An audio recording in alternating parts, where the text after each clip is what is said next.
Good morning students, कैसे हैं आप सब। कैसी आप लोगों की पढ़ाई चल रही है। और आज आपका टॉपिक है वर्ण विचार। ठीक है, वर्ण विचार आप लोगों ने पिछले टर्म पे वर्ण विचार पार्ट 1 पढ़ा था, जिसमें आपको वर्ण की परिभाषा, स्वर की परिभाषा और वर्णमाला में कितनी वर्णमाला में जो कितने वर्ण होते हैं, ठीक है, और वो आपने पढ़े थे और उनके भेद पढ़े थे। ठीक है, और इसके बाद आपने व्यंजन तक पढ़ा था और व्यंजन के बाद आपका आता है द्वितीय व्यंजन। ओके, तो आपको अब यहाँ से जितना आपने पढ़ा था, जिन बच्चों का वो वीडियो अगर नहीं देखा हो, जो बच्चे क्लास नहीं अटेंड किए हो, तो वो उस वीडियो को आप देख लेंगे। तो वर्ण विचार पार्ट 1। ठीक है, इसके बाद देखिए द्वितीय व्यंजन। द्वितीय व्यंजन किसे कहते हैं? जब एक ही व्यंजन का शब्द में एक साथ 2 बार प्रयोग होता है, ठीक है, उसे द्वितीय व्यंजन कहा जाता है। और इसमें पहला व्यंजन स्वर रहित अर्थात आधा, ठीक है, स्वर रहित आधा, और दूसरा स्वर सहित होता है यानी कि पूरा। तो इसको हम कैसे समझेंगे? देखिए आप, ये आपका है ला, इस ला यानी कि आधा, ये हलंत लगा हुआ है तो आधा, और ये ला, तो ये क्या हुआ? इक्वल, मतलब बराबर, आधा ला ला। तो ये हम इस तरह से शब्द मेरा क्या बना? बिल्ली। ठीक है, आप बल्ला इस तरह से बना सकते हैं शब्द। ठीक है, इसके बाद देखिए बा में हलंत लगा हुआ है, फिर बा, तो ये आधा बा, ये इसीलिए मैंने शो कर दिया है। ठीक है, और ये बना आपका गुब्बारा। ये ध्यान रखिए, इसको कहते हैं द्वितीय व्यंजन। 2 है ना, तो इसमें एक आधा हो जाता है पहला, ये ध्यान रखिएगा। ता यानी इसमें हलंत लगा हुआ है, आधा ता, फिर ता, ये आपका बन गया पत्ता। ओके, ये आपका द्वितीय व्यंजन हो गया। इसके बाद देखिए वर्ण संयोग। वर्ण संयोग वर्णों के परस्पर मेल को, वर्णों के, ठीक है, जो वर्णमाला आपने पढ़ी थी उसमें देखिए वर्णों के परस्पर मेल को वर्ण संयोग कहा जाता है। अब ये कितने प्रकार का होता है? 2 प्रकार, व्यंजन और स्वर का संयोग। तो पहला क्या है? व्यंजन और स्वर का संयोग, और दूसरा है व्यंजन का व्यंजन से संयोग। ठीक है, अब व्यंजन और स्वर का, तो व्यंजन और स्वर का संयोग कैसे हम देखेंगे? देखिए ये आपका है, ये है आपका स्वर और ये है आपका व्यंजन ता। ठीक है, ता ता इसमें मतलब हलंत लगा हुआ है, और जब ये इसमें जब ये ये लगेगा यहाँ पर, तब ये पूरा ता होगा, ये ऐसे आधा ता माना जाएगा। तो यहाँ पर ये इससे बना हुआ शब्द है, समझ में आ रहा बेटा? तन, तन हो गया। ठीक है, आ है ना छोटा। ठीक है, इसके बाद देखिए ता प्लस ई, तो ई यहाँ पे ता में छोटी की मात्रा लगाई, तो क्या आपका शब्द बना? तिनका। ठीक है, और इसके बाद आप देखिए ता प्लस उ, छोटा उ, तो यहाँ पे तू, ये बना आपका तुम। ये जितने हैं छोटा, छोटी ई, छोटा उ, ये आपके स्वर हैं। ठीक है, हस्त स्वर।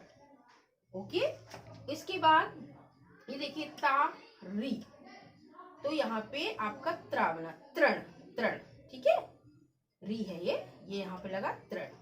फिर ये ता हलंत लगा हुआ, इसमें बड़ा है, देखिए दीर्घ स्वर, बड़ा आ, तो क्या हो गया? ता, तो ताल। फिर देखिए बेटा ता, ठीक है, ता बड़ी ई, ती हो गया, तो तीन। ये जो है आपका व्यंजन और स्वर का संयोग हो रहा है, ता प्लस ए, तो क्या हो गया? ते। ठीक है, तो इससे आपका क्या बना? तेज, तेज। ठीक है, ता प्लस ओ, ता प्लस ओ यानी कि तो ये जितने आपके हैं, बड़ा, बड़ी ई, ठीक है, और ओ, ठीक है, और जो ये सब आपके हैं दीर्घ, ठीक है, दीर्घ स्वर हैं। तो इतना आपने समझ लिया। ये देखिए आप लोगों का मैंने नोट्स भी बनवाया है, ये देखिए बेटा, दिख रहा है ना? ये देखिए वर्ण संयोग, व्यंजन और स्वर का संयोग अभी आपने पढ़ा। अब इसके बाद देखिए दूसरा है व्यंजन के साथ व्यंजन का संयोग। ठीक है, तो इसके अंतर्गत आपके कुछ नियम हैं जो मैं आपको समझा रही हूँ, इसको देखिए। ठीक है, अब इसको आप इसी पे समझ लीजिए, बिल्कुल इजी है, ये सरल है। ठीक है, वहां पे लिखने की इतनी आवश्यकता नहीं है, तो आप इसी में पूरा समझ लीजिए। कुछ व्यंजन के अंत में, ठीक है, पता है खड़ी पाई होती है, ध्यान दीजिए। और इन पाई वाले व्यंजनों को जब अन्य व्यंजनों के साथ मिलाया जाता है, अन्य व्यंजनों के साथ, तो पहले वर्ण से पाई हटा दी जाती है। आप पाई समझ रहे हो, नहीं समझ रहे हो? देखिए, हम आपको पाई बता रहे हैं क्या होता है।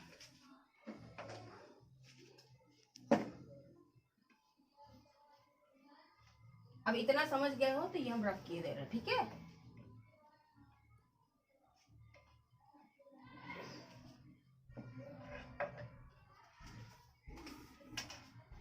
पाई देखिए बेटा, जैसे ये होते हैं माँ।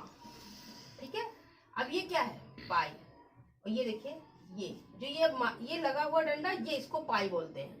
अब जैसे टा है, अब ये तो है नहीं पाई इसमें, ठा है इसमें तो नहीं है। ठीक है, रा है इसमें तो नहीं है पाई, समझ रहे नहीं? तो ये इस तरह के शब्द, इस तरह के वर्ड होते हैं, ये पाई वाले होते हैं। तो इनको हम कैसे करते हैं चेंज? जैसे ये माँ है, ठीक है, तो माँ, ये हलंत लगाया तो ये बराबर आपका क्या हो गया? माँ। ठीक है, माँ जो है ये आधा माँ हो जाता है, और ये या। ठीक है, तो समझ गए? ये पाई पहले वाले जो व्यंजन की हट जाती है, ये पाई इसको बोलते हैं। तो आप इससे शब्द बना सकते हो, जैसे म्याऊ। ठीक है, म्याऊ आया समझ में? ये समझ लीजिए। ठीक है, उसके बाद देखिए इसी तरह पा, अब ये है मात, ये भी पाई वाला है पा। ठीक है, तो इसमें क्या करते हैं? देखिए, यही नियम इसमें भी लागू होगा। ये हटा, ये आपका बन गया प्यासा। ठीक है, आया समझ में? देख लीजिए पूरा। अब इसी तरह देखिए, ये भी पाई वाला है। ये देखिए सा है, और ये क्या है? ना। ये जो इसमें ये डंडा लगा हुआ है, इसको बोलते हैं पाई। ठीक है, तो आपका क्या हुआ? ये आपका सा। ठीक है, और ये ना, तो बराबर स्नेहा भी लिख सकते हो, स्नेह भी लिख सकते हो। तो कहने का मतलब होता ये है कि इसमें इन पाई वाले व्यंजनों को जब अन्य व्यंजनों के साथ मिलाया जाता है, तो पहले वर्ण से पाई हटा दी जाती है। पहले वर्ण से पाई जो है ये हटा दी जाती है, और इस तरह से इसका हो जाता है। इतना आप लोगों को समझ में आ गया होगा। ठीक है, अब देखिए जो होते हैं, देखिए दूसरा नियम, बिना पाई वाले व्यंजनों में पहले व्यंजन में, बिना पाई वाले व्यंजनों में पहले व्यंजन में हलंत लगाया जाता है। ठीक है, और दूसरा वर्ण पूरा लिखा जाता है। तो इसको हम किस तरह समझेंगे? ये देखिए, बिना पाई वाले, अब बिना पाई वाले जैसे ये है टा, ठीक है, और ठा, ये हम इसमें पाई नहीं है। ओके, और ये देखिए दा, और ये है आपका धा। अब इसको हम कैसे लिखेंगे? जैसे ये हमने मिलाया, तो अब इसमें तो इसको ऐसे कर देंगे। ठीक है, अब हम इसमें शब्द क्या बना सकते? देखिए, गठर या गठा। ठीक है, आ गया? ओके, इसके बाद देखिए इसी तरह दा धा में आप क्या करेंगे? आपने बनाया तो ये बना दा और धा, इसको हलंत लगाया, तो इसको हम कैसे लिखेंगे? इसमें हलंत लगा के शुद्ध। हो गया? इतना आ रहा समझ में? ये होता है व्यंजन का व्यंजन से संयोग। व्यंजन का व्यंजन से संयोग किस तरह से संयोग किया जाता है। अब इसमें देखिए आपका तीसरा नियम है का, इसी तरह का और फा का प्रयोग। ठीक है, अब देख लीजिए इतना आ गया।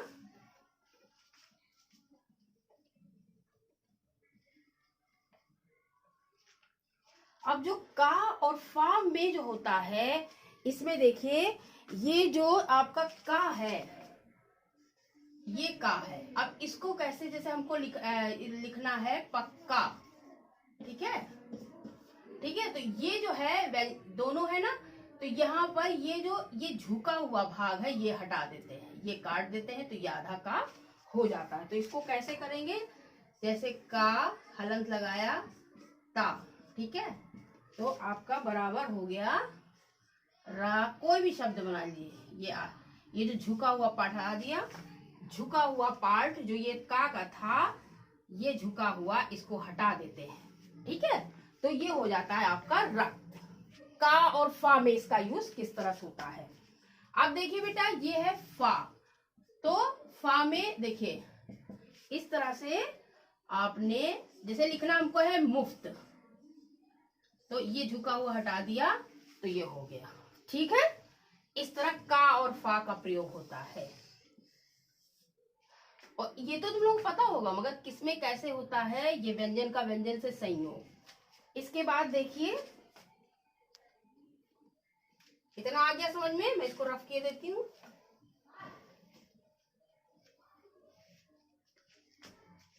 अब जैसे रा का प्रयोग होता है, ठीक है, रा का प्रयोग किस तरह से, रा और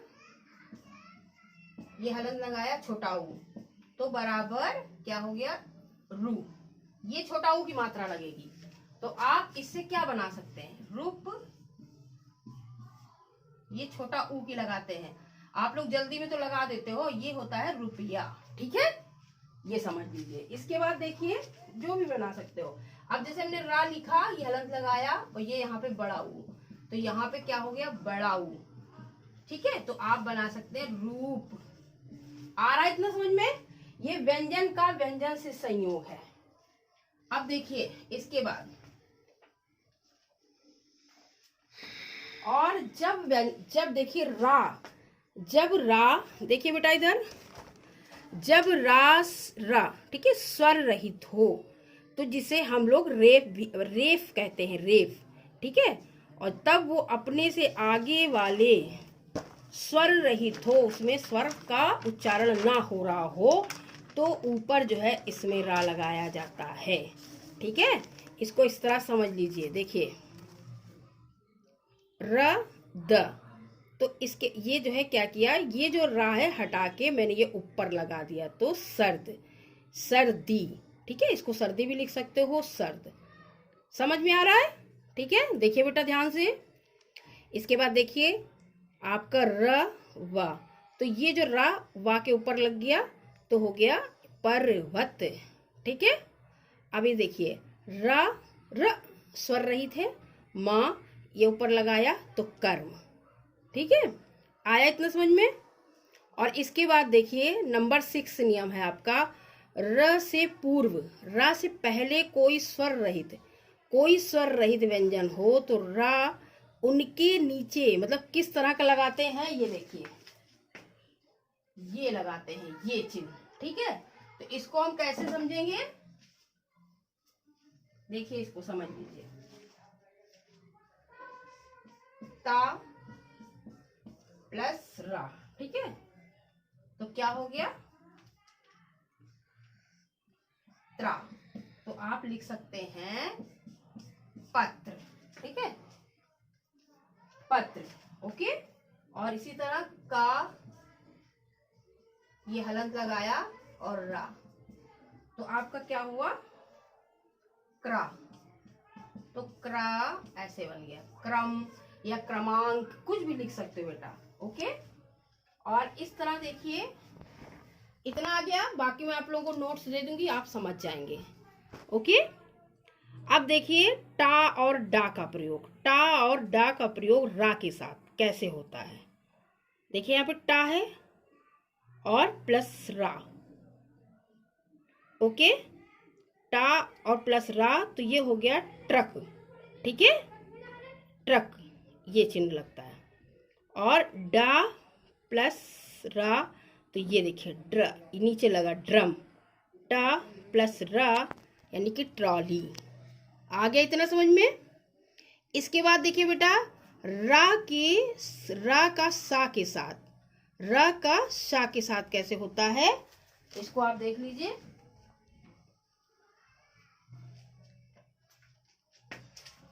जैसे ये है शा और ये है रा, तो ये हो जाएगा, ठीक है, श्रम, श्रा बन जाएगा ये, तो श्रम, श्रम, श्रमिक, समझ रहे हो ना, श्रम, श्रमिक। और उसके बाद इसी तरह कुछ बना सकते हो, जैसे ये शा और रा मिलके ऐसे, श्रोता, ठीक है, श्रीमती। आ रहा है समझ में, देखिए सही से, श्रोता, श्रीमती, और कुछ भी लिख सकते हो, श्रवण, श्रवण में सुनना। ओके, अब जो इसके साथ तो पता चल गया, इस रा के साथ ना, रा के साथ इस शा का प्रयोग। अब जो है, जो ये वाला शा है, इसके साथ कैसे होता है इसका योग। जैसे ये हमने लिखा शा, हलंत लगाया प्लस रा, तो बराबर, तो इसको हम लिखेंगे जैसे ऐसे, ध्यान दीजिए, स्रोत, ठीक है, स्रोत मीन्स सास, मतलब जो है स्रोत मीन्स क्या होता है, साधन, ठीक है। और इस तरह से देखिए, स, हा, ये देखो सा करा, ठीक है, और ये ऐसे लगाया, सहस्र, इसको क्या पढ़ेंगे, सहस्र, ठीक है, ये होता है, ऐसे लगता है सा के साथ। ये सब शब्द आप लोग को बहुत मतलब जो है इम्पोर्टेंट है, ध्यान से पढ़िए। ये जो आप लोग थोड़ी बहुत गलतियां यही वर्तनी में कर देते हो, तो जो है आपके नंबर कट जाते हैं, ठीक है। इतना आपका ये हो गया व्यंजन के साथ व्यंजन का संयोग। और इसके बाद अब आपका इसमें रह गया है वर्तनी, ठीक है, वर्तनी रह गया है बेटा। तो आप जो है वर्तनी, इसको समझ लीजिए, थोड़ा सा ये चैप्टर है, इसको समझ लीजिए वर्तनी को, ठीक है। और वर्तनी देखिए, इतना जो है आप पूरा ये समझेंगे, इसको नोट्स लिखेंगे, है ना। और इसके बाद जो आपका ये पार्ट 3 होगा वर्ण विचार का, वर्तनी तथा वर्ण विच्छेद, तो ये आपको हम नेक्स्ट टर्न पे पढ़ाएंगे। और उसके बाद ये थोड़ा ही सा है, इसके बाद कल मैं आप लोगों को क्वेश्चंस दूंगी, ठीक है। तो इतना आगे समझ में, ये बहुत आपका जो है महत्वपूर्ण थे ये वर्ण, आप ध्यान दीजिएगा। ये नोट्स मैं आपको सेंड कर दूंगी, इनको आप नोट करिएगा, ठीक है। और इसके बाद जो आपका इसमें रह गया है वर्तनी तथा वर्ण विच्छेद, तो ये मैं आप लोगों को नेक्स्ट टर्न पे पढ़ाऊंगी, ठीक है। आज के लिए इतना ही, और आप लोग अपना खुश रहिए, अपना ध्यान रखिए, ठीक है। Okay, bye bye.